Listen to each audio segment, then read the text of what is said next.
Yo, yo, yo, hello. How's the weather today? Do you like the weather?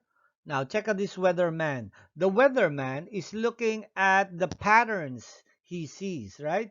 Maybe there could be a scatter plots and there's already a line of best fit. And from there, he can predict what would be the temperature tomorrow or next week.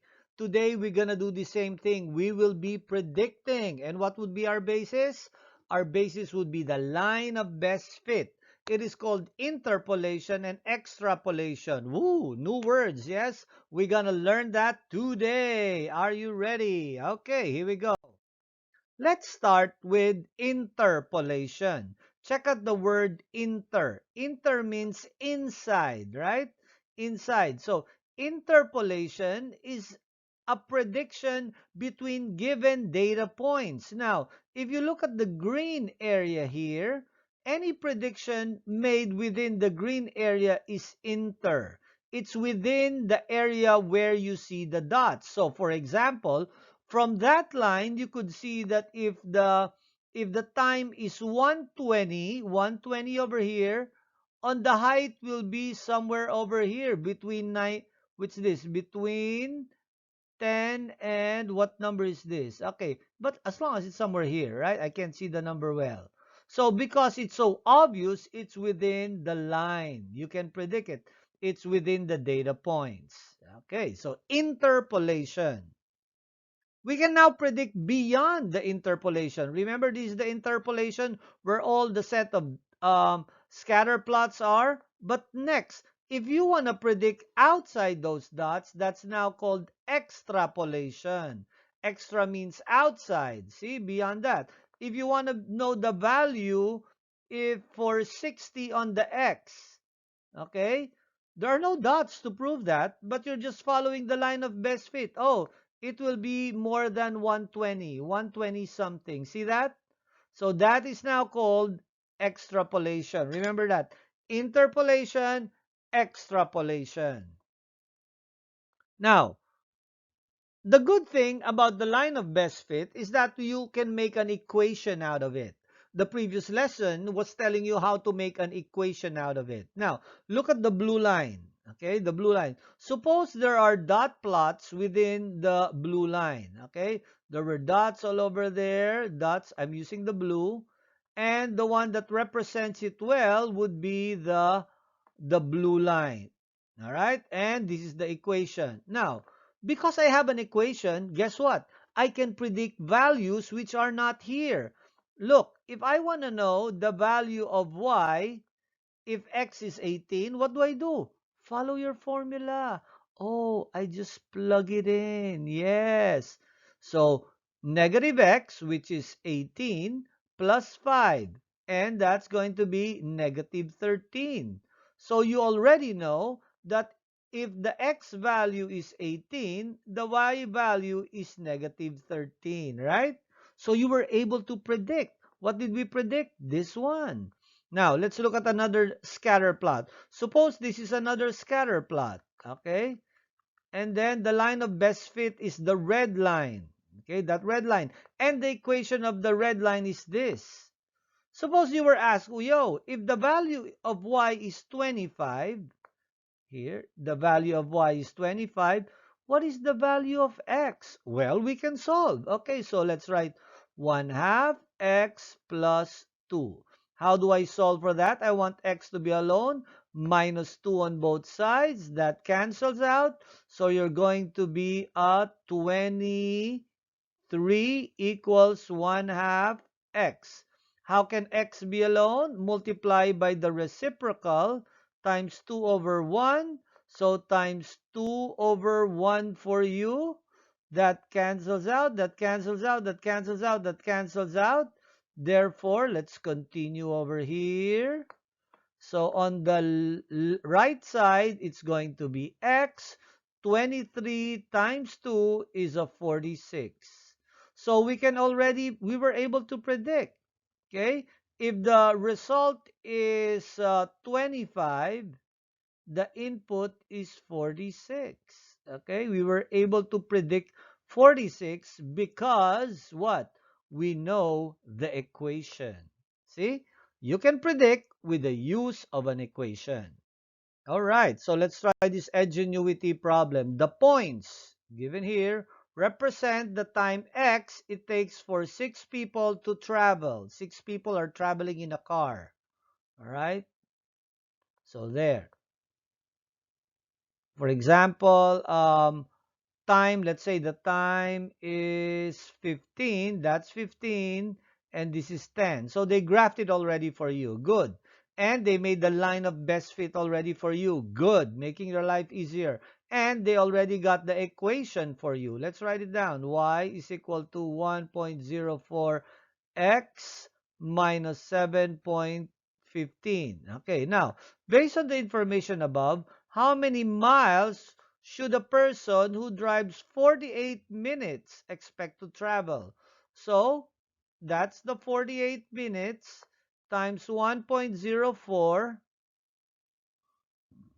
and then subtract 7.15. So 1.04 times, get your calculator, 48, you will get 49.92. Then subtract 7.15 minus 7.15, you will get 42.77. All right? So I think they rounded it. It cannot be you. It cannot be you. It cannot be you. Therefore, 42. Okay? Good. Problem number 2. Okay, let's read this. Naomi recorded a total weight of different number of apples. Her results are shown by using the scatter plot and the trend line shown below. So, apples and then the weight. Okay, apples and the weight. So, it's already there. For which number of apples is the prediction of the total weight an extrapolation? Remember? Intra would be everything within these points. Everything within these points. Okay? Which of the following would be an extra? This is inter. The other is extra. Okay. If the, what is this? For which number of apples is the total weight of the extrapolation? Okay, if it's 6, it's still inside. If it's 12, if it's still inside. Okay, if it's 15, it's still inside. But if it's 18, check it out. If it's 18, check it out, 18, it's already, if you want to predict what it is, you're going to go like that. It's already outside the blue area. So this is indeed the extrapolated data. Okay, good. Number 3. The scatter plot below shows the number of bags of popcorn sold when X movie tickets are sold. X movie tickets, and then this is the bags of popcorn. Depending on the number of tickets, it's positive, it is increasing. Oh, I like the line of best fit. Almost perfect, right? And they made an equation out of it. Is the y-intercept really 10?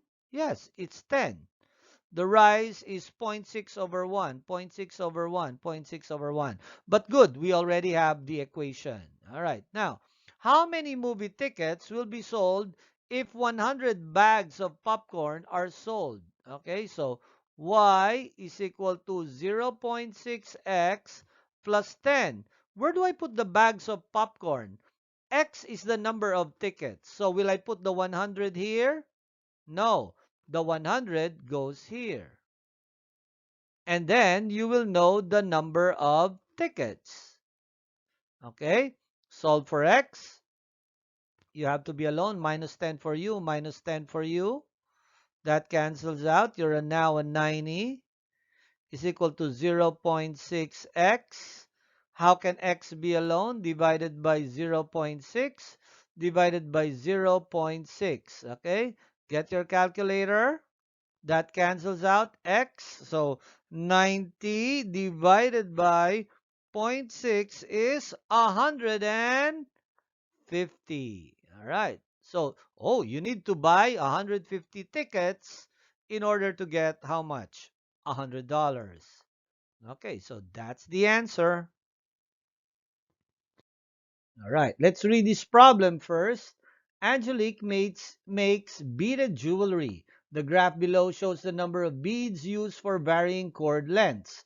Now, inside these beads is a cord, like a string. Depending on how long you use the string, how much string you use, the more beads you will be needing. All right, so check it out. Yeah, the longer the length, the more beads. So it's positive. The scatter plot is already there, and the line of best fit is already given to you. Easy, right? And they already gave the equation for you. 2.52 x plus 1.61. This would be the what? The number of beads would obviously be the y, okay? And the length, that length 32 would be the x. So let's just plug it in. So 2.52 times 32 plus 1.61. 2.52 times 32 will give you 80. Okay? 80.64, add the 1.61. So add the 1.61, you will get 82.25. But it's just asking you the best estimate, so they just rounded it. So that's right. The correct answer is 82 beads. Okay, good job, people. So remember, results is equal to action plus motivation. Good luck.